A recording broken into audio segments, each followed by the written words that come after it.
Kamu mungkin berpikir, kekerasan itu cuma soal pukulan, teriakan, atau luka yang bisa dilihat. Tapi gimana kalau aku bilang, bentuk kekerasan paling mematikan nggak meninggalkan bekas sama sekali. Bahkan kadang, korbannya nggak sadar kalau dia sedang diserang. Dan yang lebih mengejutkan lagi, pelakunya bisa jadi orang yang kamu cintai, orang yang tersenyum padamu setiap hari. Ya, kadang itu wanita. Kedengarannya gila kan? Tapi tunggu dulu, aku nggak ngomong soal semua wanita.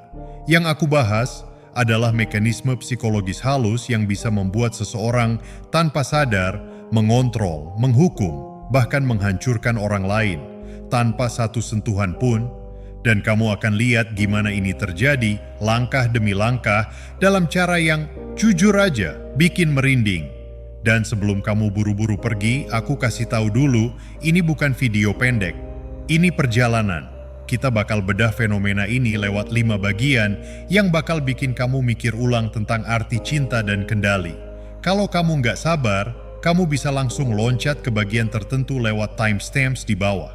Tapi kalau kamu bertahan sampai akhir, kamu bakal lihat pola yang mungkin selama ini kamu alami tapi nggak pernah kamu sadari. Markimul, mari kita mulai.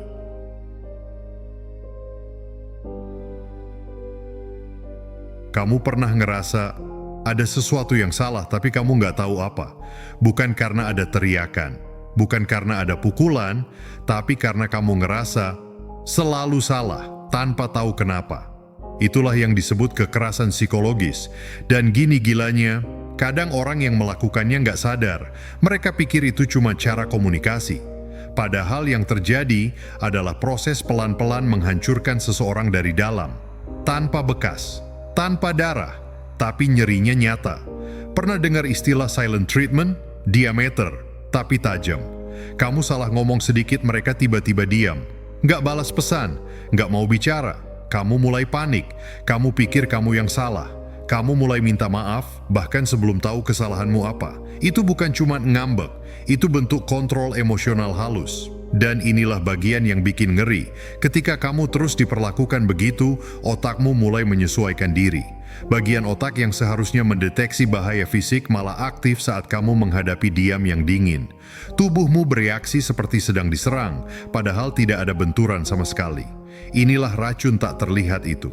Perlahan, kamu kehilangan rasa aman di dalam hubungan. Kamu belajar bahwa keheningan berarti ancaman, dan kamu mulai berjalan di atas telur, berusaha keras supaya semuanya tenang.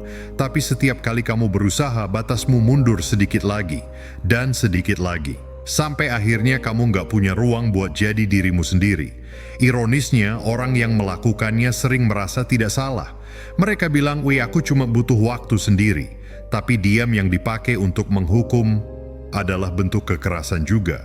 Dan inilah yang membuat kekerasan psikologis begitu berbahaya. Ia bisa disamarkan sebagai cinta, perhatian, atau introspeksi.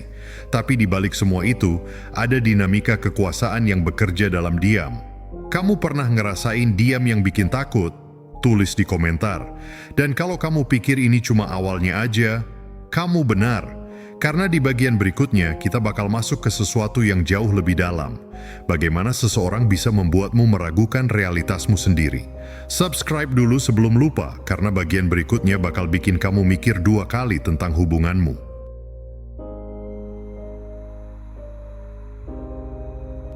Pernah nggak, kamu yakin banget ada yang aneh, tapi setiap kali kamu ngomong, orang itu bikin kamu ragu sama pikiranmu sendiri? Itu bukan kebetulan, itu gaslighting, bentuk manipulasi psikologis paling licin yang bisa bikin kamu kehilangan kepercayaan pada realitasmu sendiri. Dan yang paling menyeramkan, itu sering terjadi dalam hubungan yang terlihat normal. Gaslighting bukan soal berteriak atau menyalahkan, justru kebalikannya. Seringkali dilakukan dengan senyum, nada lembut, kata-kata yang tampak masuk akal.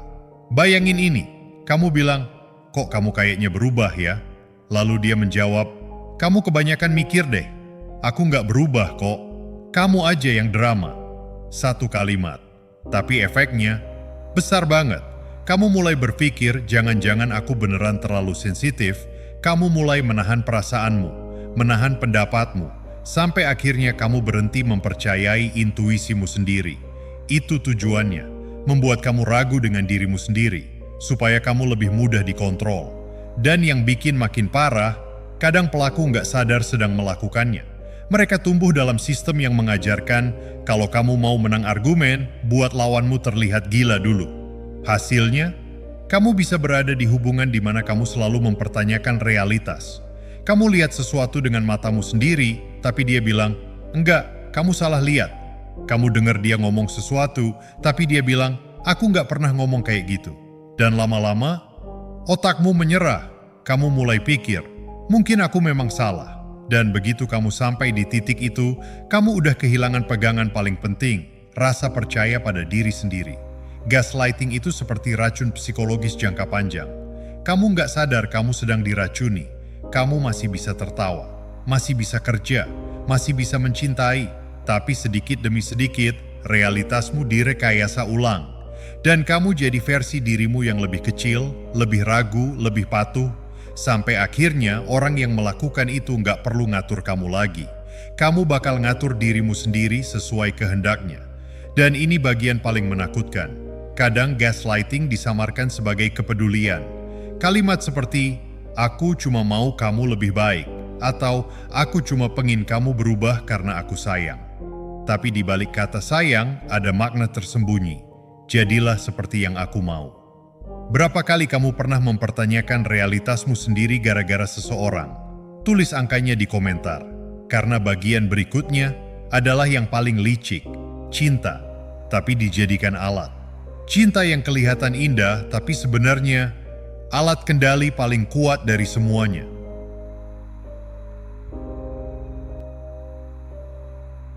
Cinta, kata paling indah yang pernah diciptakan manusia. Dan juga yang paling berbahaya kalau digunakan dengan salah. Karena cinta punya kekuatan aneh. Ia bisa menenangkan tapi juga bisa mengikat. Bisa menyembuhkan tapi juga bisa menghancurkan. Dan ketika cinta digunakan sebagai alat kontrol, itu bukan lagi cinta. Itu jadi senjata psikologis paling mematikan. Bayangin ini, kamu sedang jatuh cinta. Kamu ngerasa aman, segalanya terasa pas. Tapi tiba-tiba, perlahan, sesuatu berubah. Bukan secara langsung, nggak ada pertengkaran besar, nggak ada bentakan. Yang ada cuma pola kecil. Pujian diikuti kritik, pelukan diikuti jarak, senyum manis diikuti dinginnya tatapan kosong. Dan kamu mulai bingung, kapan kamu disayang, kapan kamu dihukum. Cinta jadi permainan tarik ulur yang nggak pernah kamu pahami. Sekali waktu kamu ditinggikan, besok kamu dijatuhkan, tapi justru disitulah letak bahayanya. Tubuhmu belajar untuk menunggu fase baik. Kamu mulai menganggap sakit itu bagian dari proses cinta. Itu bukan kebetulan, itu sains. Dalam psikologi ini disebut intermittent reinforcement. Otakmu dikondisikan untuk mengejar hadiah yang muncul tidak menentu. Kadang kamu dipuji, kadang kamu diabaikan, kadang kamu disalahkan. Dan setiap kali kamu dapat sedikit kasih sayang, dopamin di otakmu meledak. Boom, rasanya luar biasa. Kamu pikir, dia sayang kok, cuma lagi capek. Dan kamu kembali percaya. Lagi dan lagi, begitulah cinta bisa jadi jebakan. Pelaku manipulatif paham satu hal. Kalau kamu membuat seseorang lapar secara emosional, kamu bisa memberi remah kecil dan mereka akan tetap bertahan. Dan perlahan kamu akan terbiasa mencintai seseorang yang sebenarnya membuatmu terluka. Ironinya, kadang mereka nggak sadar sedang melakukannya. Mereka pikir itu cara mempertahankan hubungan. Mereka bilang, "Aku cuma pengen kamu berubah karena aku cinta." Tapi kalau cinta selalu datang dengan syarat, itu bukan cinta. Itu kontrak kendali. Dan kontrak itu tanpa sadar kamu tanda tangani sendiri. Sampai suatu hari kamu sadar, cinta yang kamu kejar bukan lagi perasaan, tapi ketakutan kehilangan perasaan itu. Cinta bukan lagi tempat aman, tapi penjara yang dibangun dengan pujian, perhatian, dan janji manis. Dan inilah tragedinya. Semakin kamu cinta, semakin kamu kehilangan dirimu sendiri. Kamu pernah ngerasa cinta bikin kamu kecil, bukan tumbuh? Tulis ya di komentar. Karena bagian selanjutnya bakal nunjukin bagaimana emosi, bukan cinta, bukan logika, bisa jadi bentuk kekuasaan yang paling halus.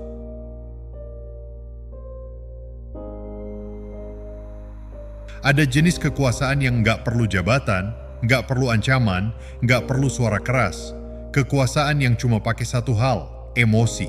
Dan anehnya, itu sering jadi bentuk kendali paling efektif di dunia hubungan. Kita semua tahu bagaimana rasanya diserang dengan kata-kata. Tapi nggak semua orang sadar betapa mematikannya serangan yang datang lewat perasaan. Karena kalau seseorang bisa membuatmu merasakan sesuatu dengan sengaja, dia punya kekuasaan atas dirimu. Coba pikir, berapa kali kamu berubah perilaku bukan karena kamu mau, tapi karena kamu takut membuat seseorang kecewa? Berapa kali kamu menuruti permintaan bukan karena kamu setuju, tapi karena kamu nggak tahan lihat mereka sedih? Itulah bentuk kekuasaan emosional. Halus, sunyi, tapi sangat kuat. Contohnya sederhana, setiap kali kamu mencoba membela diri, dia menangis. Kamu langsung berhenti bicara. Kamu ngerasa jahat, dan akhirnya kamu minta maaf. Padahal kamu nggak salah. Atau bentuk lain, kalau kamu ninggalin aku nggak tahu hidupku bakal gimana. Kalimat itu terdengar seperti cinta, padahal sebenarnya itu belenggu. Kamu jadi merasa bertanggung jawab atas kebahagiaannya. Padahal kamu nggak bisa dan nggak seharusnya menyelamatkan orang lain dengan cara menyakiti dirimu sendiri. Inilah momen di mana emosi berubah jadi alat kontrol. Dan yang bikin berbahaya adalah ketika ini terjadi tanpa disadari. Banyak orang tumbuh dengan pola seperti ini. Diajar sejak kecil bahwa air mata bisa menenangkan kemarahan, bahwa diam bisa memaksa seseorang berubah, bahwa kalau aku sedih, orang lain harus memperbaiki. Masalahnya, pola itu terbawa ke hubungan dewasa, dan jadilah permainan emosi tanpa akhir.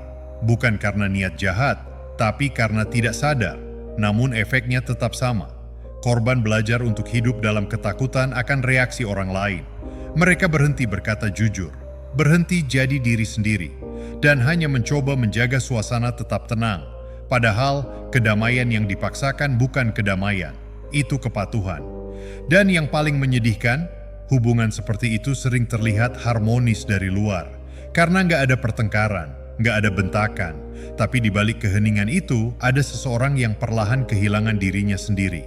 Itulah puncak dari kekuasaan emosional ketika orang lain nggak perlu ngomong apa-apa untuk membuatmu tunduk. Kamu pernah ngerasa kayaknya kamu yang jahat padahal cuma jujur? Tulis pernah di komentar. Karena di bagian berikutnya kita masuk ke titik paling gelap dari semuanya. Bukan tentang pelaku, bukan tentang korban, tapi tentang bagaimana luka itu membentuk kita berdua.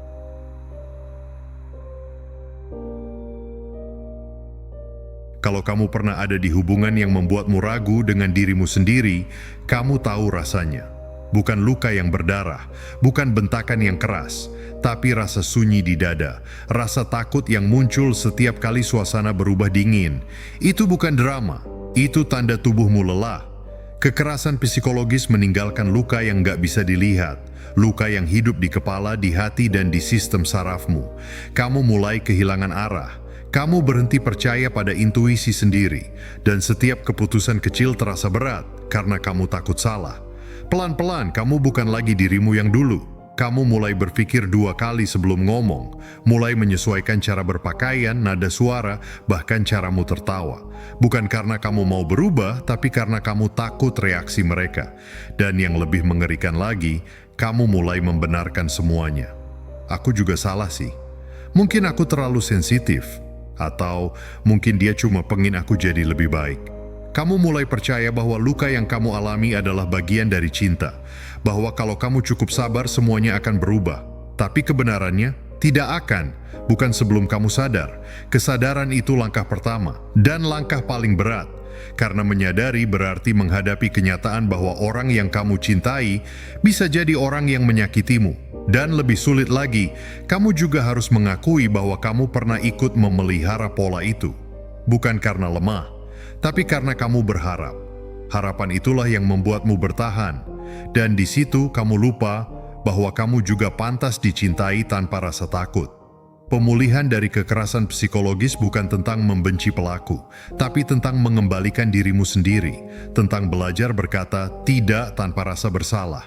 Belajar merasa lagi tanpa takut, dan pelan-pelan percaya lagi, bukan kepada mereka, tapi kepada dirimu sendiri. Kamu nggak harus langsung kuat, kamu nggak harus langsung sembuh, cukup sadar, karena kesadaran adalah awal dari kebebasan. Dan kalau kamu nonton sampai sini, itu artinya kamu udah mulai proses itu. Kalau kamu pernah ngerasa kehilangan dirimu di dalam hubungan, tulis satu kata di komentar sadar. Biar algoritma tahu ini topik yang perlu dibicarakan lebih banyak. Dan kalau kamu baru sadar sekarang, subscribe dulu sebelum lupa, karena di video berikutnya kita bakal bahas sisi lain yang sering terlewat. Bagaimana luka psikologis bisa menular dan tanpa sadar kita ulangi ke orang lain. Kamu nggak mau ketinggalan yang itu.